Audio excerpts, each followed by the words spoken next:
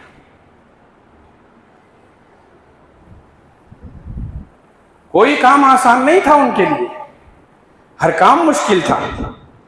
ہر مشکل کام کو انہوں نے بڑی آسانی کے ساتھ کیا. کبھی یہ نہیں جتایا کہ یہ کام میرے لیے مشکل ہے. آگ میں کودنا آسان ہے؟ معمولی چنگاری برداشت نہیں کر سکتے ہم. آسان ہے آگ میں کودنا؟ قوم کے لوگوں نے ان کے سامنے لکڑیاں تیار کی، قوم کے لوگوں نے ان کے سامنے لکڑیاں جمع کی، قوم کے لوگوں نے ان کے سامنے آگ دہکائی، اور قوم نے انہی کے سامنے دہکتی ہوئی آگ اتنی لمبی تیار کی، دیکھے تو ڈر جائیں گے. اور ڈرایا حضرت ابراہیم علیہ السلام کو، تمہیں اس میں جلایا جائے گا، ڈالا جائے گا. حضرت ابراہیم نے کہا تیار ہوں. جو انہوں نے کہا، جو انہوں نے کیا وہ آسان نہیں تھا، مگر اللہ کا حکم تھا. کود گئے آگ میں. فرشتے حیرت سے تک رہے تھے، یہ کون ہے جو اس قدر تابعداری اور فرمانبرداری میں لگا ہوا ہے؟ آرزوؤں اور تمناؤں کے بعد پیدا ہوئی اولاد، جسے آب و گیاہ زمین میں چھوڑا، اس امتحان میں کامیاب ہوئے. بعد میں بچہ جب چلنے پھرنے کے لائق ہو گیا، اسے حکم دیا، خواب میں کہا گیا کہ اسے ذبح کیا جا رہا ہے. اللہ کا حکم تسلیم کیا، جیسے کہا ویسے ہی ذبح کرنے کے لیے تیار. اس کی کوئی تعویل نہیں کی. انہوں نے یہ نہیں کہا کہ یہ خواب ہے، ایک اور مرتبہ دکھے گا تو کروں گا. انہوں نے اس کی تعبیر نہیں پوچھی کہ بچے کو ذبح کرنے کا مطلب ایک دمبے کو ذبح کرنے کا مطلب ہے. انہوں نے یہ نہیں سوچا کہ بچے کو ذبح کرنے کا مطلب اللہ کی راہ میں فرمانبرداری ہے. نہیں، خواب میں دیکھا بچے کو ذبح کر رہے، ویسے ہی کیا. حضرت ابراہیم کی یہ اعمال بتلا رہے ہیں اللہ نے ہمیں زندگی میں جو حکم دیے ہیں، ان احکامات میں ہمیں کسی قسم کی تعویل، حجت، سستی، کاہلی یا کسی قسم سے اعتراض کرنے کی کوئی گنجائش نہیں. اسلم، مانو گے بات؟ اسلمت لرب العالمین، اللہ تیار ہوں میں. آپ پہلا پارہ پڑھیے، ترجمے کے ساتھ پڑھیے، تفسیر کے ساتھ پڑھیے. یہی مطلب پورے پارے میں بیان کیا گیا ہے. اللہ اس قوم سے راضی ہوتے ہیں، ان افراد سے راضی ہوتے ہیں، اور اس شخص سے راضی ہوتے ہیں جس کے سامنے رب کا کوئی حکم آتا ہے فوراً سر تسلیم خم کرتا ہے. اس میں اگر سستی کری، اس میں اگر کسی قسم کا بہانہ کیا، اس میں کسی قسم کی تعویل کی، بے جا اعتراضات اور سوالات کیے، اللہ ایسے لوگوں سے ناراض ہوتے ہیں، اور اس فرد، اس قوم اور اس شخص سے خوش ہوتے ہیں جو جیسے ہی کہا گیا فوراً سر تسلیم خم کیا. پہلا پارہ پڑھیے، پاؤ پارے سے دیکھیے پارے کے آخر تک اللہ تعالیٰ نے حضرت موسیٰ علیہ السلام کی قوم کا ذکر کیا. تقریباً پونے پارے تک ذکر کیا، اور پونے کے بعد حضرت ابراہیم علیہ السلام کا واقعہ بیان کیا. ان واقعات کو دو حصوں میں اگر تقسیم کریں اور دونوں کی تاریخ اگر ہم پڑھیں تو بات یہ سمجھ میں آتی ہے کہ بنو اسرائیل جو حضرت موسیٰ علیہ السلام کی قوم تھی، یہ ایک ایسی قوم تھی جس پر ظالم بادشاہ فرعون مسلط تھا. بڑی مشکل زندگی انہوں نے گزاری، بڑی تکلیفوں والی زندگی انہوں نے گزاری، غلامانہ زندگی گزاری، اور انہوں نے ایک زمانے تک فرعون کے ظلم و استبداد کا یہ شکار رہے. اللہ اکبر. اس ظلم کے بعد اس مشکل کے بعد، ان پریشان کن حالات کے بعد اللہ نے حضرت موسیٰ علیہ السلام کے ذریعے حضرت موسیٰ علیہ السلام کی اس قوم بنی اسرائیل کو مختلف انعامات سے نوازا۔ پہلا انعام یہ کہ فرعون کے ظلم و استبداد سے ان کو نجات دیا۔ فرعون ظالم تھا، ان پر حکمران اور ظالمانہ رویہ رکھے ہوا تھا، اللہ نے فرعون سے ان کو نجات دی۔ انعام ہوا کہ نہیں ہوا؟ یہ اللہ تعالیٰ نے ان کے لیے آگے چل کر ظلم و ظلم کی زندگی میں پسی ہوئی اس قوم کو آسانیاں عطا فرمائی، سہولتیں عطا فرمائی، دریا کے اس پار پہنچایا جہاں ان کے لیے کھانے کا انتظام کیا۔ آپ جانتے ہیں ایک جگہ سے دوسری جگہ ہجرت کر کر جائیں تو وہاں نئی زندگی گزارنا پڑتا ہے، نئے طریقے سے پنپنا اور بڑھنا پڑتا ہے، مگر اس قوم کو دریا کے اس پار اللہ تعالیٰ نے ہر قسم کی سہولتیں عطا فرمائی۔ ہم سب جانتے ہیں، پہلا پارہ پڑھ کر دیکھیے، اللہ تعالیٰ نے ان کے لیے کھانے کا انتظام کیا، ان کے لیے رہنے کا انتظام کیا۔ کھانے کا کیا انتظام؟ اللہ نے ان کے لیے من و سلوہ اتارا۔ صبح کو سو کر اٹھتے تو ان کے سامنے کھانا تیار رہتا، تازہ پرندوں کا گوشت ان کے سامنے ہوتا، ہر قسم کی سہولیات، یعنی محنت کی ضرورت نہیں، ادھر ادھر ہاتھ پیر مارنے کی ضرورت نہیں، آسانی سے کھانا، آسانی کے ساتھ پانی، آسانی کے ساتھ زندگی۔ کیا چاہیے بھائی؟ فرعون کا ظلم ختم ہوا، تکلیف کی زندگی ختم ہوئی، مشکلات ختم ہوئی، دریا کے اس پار آئے تو نئی بستی ملی، نئی زندگی ملی، نیا مکان اور نیا مقام ملا۔ اور کیا بیٹھے بیٹھے کھانا مل رہا تھا۔ وَأَنزَلْنَا عَلَيْهِمُ الْمَنَّ وَالسَّلْوَىٰ، من و سلوہ ان کے پاس چلتے تھے، سایہ ابر ان کو سایہ دیتے تھے۔ وَظَلَّلْنَا عَلَيْهِمُ الْغَمَامَ، سایہ ان کے لیے گھر تھا، جہاں جاتے وہاں سایہ ان کے لیے ہوتا تھا۔ پانی کا انتظام ہر قوم اور ہر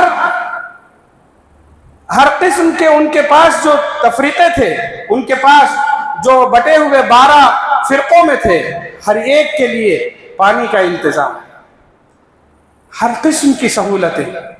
اب آپ بولیے ان کو کیا چاہیے تھا؟ زندگی سہولتیں ہیں، ہر قسم کی آسائشیں ہیں، سب کچھ ہے۔ اللہ نے ان سے یہ کہا بس کھاؤ پیو عیش کرو، اللہ کا شکر ادا کرو اور اللہ کی عبادت کرو، بس اتنا ہی کہا۔ مگر اس قوم کے لوگوں نے بات ماننے کے بجائے اللہ کے احکامات کے خلاف ورزی کی، کہ ہونا تو یہ چاہیے تھا کہ اللہ جیسے کہیں ویسے مان لیتے، نہیں، انہوں نے کہا کس اللہ کی عبادت کریں، کس اللہ کی عبادت کریں، دکھاؤ تمہارے اللہ کو، ہم دیکھیں گے۔ فَقَالُوا أَرِنَا اللَّهَ جَهْرَةً، ہم اللہ کو دیکھیں گے۔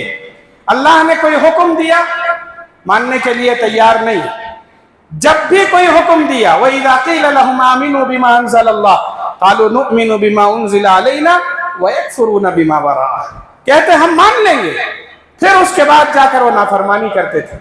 اللہ نے کوئی حکم دیا اس میں کیڑے نکالتے، اعتراض کرتے، حجت کرتے تھے۔ کھانا آ رہا تھا، اچھا بہترین انتظام تھا، من و سلوہ اتر رہا تھا، وہ کہتے تھے نہیں، لن نصبر على طعام واحد فادع لنا ربك يخرج لنا مما تنبت الارض من بقلها وقثائها وفومها وعدسها وبصلها۔ اللہ اکبر۔ یہ کہتے یہ کیا بھائی روزانہ ایک ہی کھانا؟ نہیں، اپنے رب سے کہو ہمیں دال چاہیے، ہمیں پیاز چاہیے، ہمیں قسم قسم کے اناج چاہیے، ہم محنت کر کے کھائیں گے۔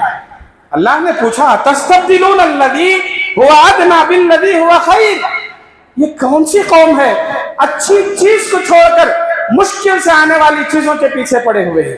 سبحان اللہ۔ اللہ نے کہا اس قوم نے اللہ کے احکامات کی خلاف ورزی کی. اللہ نے ان کو سرداری عطا کی تھی, اللہ نے ان کو لوگوں کا بادشاہ بنا کر رکھا تھا, اللہ نے ان کو عمارت اور عہدے عطا فرمائے تھے, اللہ نے ان کو فرعون کے ظلم سے نجات دیا تھا, مگر اپنے عمل میں مخلص نہیں تھے. اللہ کے احکامات کی خلاف ورزی کرتے تھے, ہیلے بہانے کرتے تھے, حجتیں کرتے تھے. ان کی حجتیں بیان کرنے کا وقت نہیں ہے, ہر کام میں حجت کرتے تھے. چنانچہ اللہ تعالیٰ نے ان کی سرداری چھین لی, ان پر غضب نازل کیا. ضربت علیہم الذلۃ والمسکنۃ وباءوا بغضب من اللہ. اللہ نے کہا ان کی نافرمانی تھی, اچھا کھانا تھا چھوڑ کر دوسرا کھانا مانگا. اللہ نے کوئی حکم دیا, بھائی ہفتے کے دن مچھلیوں کا شکار مت کرو, کیا کرنا تھا, نہ کرتے. وَاسْأَلْهُمْ عَنِ الْقَرْيَةِ الَّتِي كَانَتْ حَاضِرَةَ الْبَحْرِ إِذْ يَعْدُونَ فِي السَّبْتِ إِذْ تَأْتِيهِمْ حِيتَانُهُمْ يَوْمَ سَبْتِهِمْ شُرَّعًا وَيَوْمَ لَا يَسْبِتُونَ. ہفتے کے دن مچھلیوں کا شکار مت کرو, آسان ہے, اس میں کسی قسم کا کوئی شبہ نہیں ہے, مگر اس میں تعویل کرتے. جاتے شکار کے لیے جاتے, جا کر چھوٹے چھوٹے گڑھے کھودتے, راستہ بناتے, مچھلیاں آ کر بڑے تالاب سے نکل کر چھوٹے گڑھوں میں آ جاتے. وہ لوگ یہ کہتے ہم نے شکار کہاں کیا, وہ تو وہاں سے نکل کر یہاں ہی ہفتے کے دن کے بجائے دوسرے دن جاتے, اور پھر وہ جو کل انہوں نے ایک جگہ باندھ رکھا تھا مچھلیوں کو, وہ شکار کرتے تھے, ہیلے کرتے تھے, بہانے کرتے تھے, کوئی حکم دیتے اعتراض کرتے تھے, بیجا سوالات کرتے تھے. ان کی قوم میں ایک شخص کا قتل ہو گیا.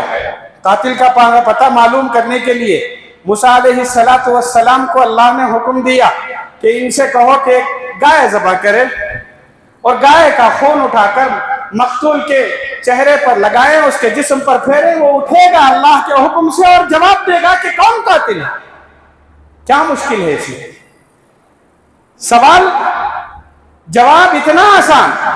جاتے کسی بھی گائے کو اٹھاتے, ذبح کرتے, اس کا خون اٹھا کر مقتول پر لگاتے, وہ اٹھتا اور اٹھ کر قاتل کا نام بول دیتا تھا. کیا کیا انہوں نے سوالات شروع کیے. اپنے رب سے پوچھو گائے کیسی ہونی چاہیے, اپنے رب سے پوچھو اس کی عمر کیا ہونی چاہیے, اپنے رب سے پوچھو اس کا رنگ کیا ہونا چاہیے, اپنے رب سے پوچھو اس کی خصوصیت کیا ہونی چاہیے. قالوا ادع لنا ربك يبين لنا ما هي قال انه يقول انها بقرة لا فارض ولا بكر. جتنے سوالات انہوں نے کیے اللہ نے اتنے ہی سخت مشکلات میں ان کو ڈالا, شرائط پر شرائط لگائے. وہ خود حیران و سرگردان اور پریشان رہے. نتیجے میں ان کے اعتراضات, ان کے بیجا سوالات اور ان کی سستی اور کاہلی کی وجہ سے اللہ نے ان کو مسخ کیا, اللہ نے ان کو نیست و نابود کیا. اللہ تعالیٰ نے ان سے ناراضگی کا اعلان کیا اور اللہ نے ان پر ذلت و رسوائی طاری کی. یہ پورے واقعات بیان کرنے کے بعد اللہ نے حضرت ابراہیم کا قصہ پہلے پارے کے آخر میں بیان کیا, اور وہاں حضرت ابراہیم کے ان حالات کا ذکر کیا جن حالات میں حضرت ابراہیم نے اللہ کی تابعداری کی تھی. ان کی تو صرف گائے ذبح کرنے کا حکم دیا تھا, وہ بھی نہیں کر سکے. ان کو تو بیٹھے بیٹھے کھانے کا انتظام تھا, پھر بھی اس پر وہ صبر نہ کر سکے.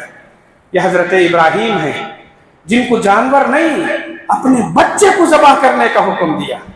ایک جانور کے ذبح پر یہ 10 سوالات کر رہے ہیں, اپنے بیٹے کو ذبح کرنے کے لیے ایک بھی سوال نہیں. بیٹھے بیٹھے کھانا مل رہا ہے, یہ تیار نہیں ہے. جہاں کھانا اور پانی نہیں ہے وہاں اپنے بچوں کو چھوڑنے کے لیے تیار ہے. یہ حضرت ابراہیم ہے. اللہ نے کہا وَإِذِ ابْتَلَىٰ إِبْرَاهِيمَ رَبُّهُ بِكَلِمَاتٍ فَأَتَمَّهُ. حضرت ابراہیم نے ہر امتحان اور ہر آزمائش میں کامیابی حاصل کی. نتیجہ ان لوگوں کو حکم دیا, نافرمانی کی, ذلت ملی. یہاں حضرت ابراہیم نے ہر حکم کی تابعداری کی. اللہ تعالیٰ نے فرمایا انی جاعلک للناس اماما. ابراہیم ہم نے تمہیں سردار بنایا, ہم نے تمہیں امام بنایا, ہم نے تمہیں لوگوں کا محبوب بنایا, ہم نے تمہیں اپنا دوست بنایا. واتخذ اللہ ابراہیم خلیلا. حضرت ابراہیم علیہ السلام کی زندگی ہمارے سامنے اس حیثیت سے مثال ہے کہ اللہ نے ان کو جب بھی کوئی حکم دیا فوراً تسلیم کیا. اس کے بعد جیسے کہا ویسے ہی کیا, کوئی حجت نہیں کی. جس حال میں رکھا ہر حال میں وہ راضی رہے. بنی اسرائیل نعمتوں کے باوجود راضی نہیں تھے. حضرت ابراہیم مشکلات کے باوجود راضی تھے, اور جو کام بھی کیا رب کی رضا کے لیے کیا. اللہ نے کہا یہ ہے بندہ. اسی لیے ان دنوں حضرت ابراہیم کو ہم یاد کرتے ہیں. بقرعید آئے گی چلی جائے گی, مگر جاتے جاتے جو پیغام دے کر جاتی ہے اسے اصل ہمیں لینا ہے. حضرت ابراہیم کی زندگی کی ایک بہت بڑی مثال یہ بھی ہے کہ حضرت ابراہیم علیہ السلام کے سلسلے میں جب یہ کہا گیا وہ مطیع تھے, وہ فرمانبردار تھے. اللہ جیسے کہتے ہیں ویسے مانتے ہیں, جو کہتے ہیں وہی کرتے ہیں, جس حال میں رکھتے ہیں اس میں راضی رہتے ہیں. حضرت ابراہیم کی یہ جو خصوصیات تھیں, ان کی زندگی کی سب سے بڑی کامیابی یہ ہے کہ انہوں نے اپنی زندگی میں اپنی اولاد کو اسی انداز میں تربیت کی. اگر ہم مطیع اور فرمانبردار ہیں, ہمارا فرض ہے کہ ہم اپنے بچوں کو ویسے ہی مطیع اور فرمانبردار بنائیں. وَوَصَّى بِهَا إِبْرَاهِيمُ بَنِيهِ وَيَعْقُوبَ. حضرت ابراہیم جاتے جاتے اس دنیا سے اپنے بچوں کو بلایا اور اپنے بچوں کو بلا کر وصیت کی. بنیہ ویعقوب یا بنیہ ان اللہ اصطفى لکم الدین. بیٹا اللہ نے تمہیں اس دنیا میں منتخب کیا ہے, اللہ نے تم کو نبی بنایا ہے. کسے بلایا, کس سے کہا؟ یہ یعقوب علیہ السلام اور دیگر بچوں سے کہا کہ اللہ نے تمہیں منتخب کیا ہے. میری نصیحت یہ ہے کہ میں نے ساری زندگی اللہ کی اطاعت میں گزاری, تم بھی مرتے دم تک اللہ کے مطیع رہنا. فلا تموتن الا وانتم مسلمون. یہ وصیت تھی حضرت ابراہیم کی. اور جانتے ہیں کسے نصیحت کی؟ حضرت یعقوب علیہ السلام. حضرت یعقوب علیہ السلام کے سلسلے میں قرآن کہتا ہے جو نصیحت ان کے دادا نے کی تھی اس نصیحت پر یہ اس قدر کاربند رہے کہ جب ان کی موت کا وقت آیا تو انہوں نے اپنے سارے بچوں کو بلا کر نصیحت کرتے ہوئے وہی بات کہی جو حضرت ابراہیم نے ان سے کہی. ام کنتم شہداء اذ حضر یعقوب الموت اذ قال لبنیہ ما تعبدون من بعدی. یعقوب علیہ السلام اپنے موت کے وقت اپنے بچوں سے یہ پوچھ رہے ہیں بیٹا آگے کی زندگی میں کیا کرو گے؟ انہوں نے کہا قالوا نعبد الہک و الہ آبائک ابراہیم و اسماعیل و اسحاق الہا واحدا. اے ابا ہم وہی کریں گے جو ہمارے اللہ نے ہمیں حکم دیا ہے, اس رب کی تابعداری کریں گے جو ابراہیم کے رب ہیں, جو اسماعیل کے رب ہیں, جو اسحاق کے رب ہیں, جو آپ کے رب ہیں, ہم انہی کی تسلیم کریں گے. سبحان اللہ. حضرت ابراہیم نے جب سلسلہ وار اپنے بچوں کو یہ نصیحت کی اور یہ کہا کہ یہ وقتی عمل نہیں ہے, تو پھر ہر عید اور ہر عید قرباں ہمیں یہ پیغام دے رہی ہے کہ ہم اپنی زندگی میں ہر لمحہ اللہ کے احکامات کے لیے تیار رہیں. نماز کے لیے اذان ہو کوئی سستی نہیں, کوئی کاہلی نہیں. شادی بیاہ کا معاملہ ہو اللہ اور اس کے احکامات کی کوئی خلاف ورزی نہیں, کوئی رسم و رواج نہیں, کسی قسم کے بہانے نہیں, کسی قسم کی کوئی حجت نہیں. تجارت و کاروبار میں مصروف ہیں ویسے ہی کریں اور ویسے ہی کہیں جیسے رب نے کرنے اور کہنے کا حکم دیا ہے. عبادات ہوں, معاشرت ہو، معاش ہو، زندگی کے معاملات ہوں، ہمیشہ رب کی اطاعت کے لیے تیار ہوں۔ یہی پیغام ہے حضرت ابراہیم علیہ السلام کی زندگی کے پیغامات میں سے ایک پیغام ہے، اسے یاد رکھیے، گرہ دیں، صرف قصے سن لینا، کہانیاں سن لینا اور پھر جھٹک کر اٹھ جانا یہ کمال نہیں ہے۔ میرے لیے کہنا آسان ہے، آپ کے لیے سننا آسان ہے، میرے لیے اور آپ کے لیے عمل کرنا مشکل ہے، اور اس عمل مشکل کو ہم کر کے بتلائیں، اللہ کے سامنے سرخرو ہوں گے انشاءاللہ۔ اللہ ہم سب کو عمل کی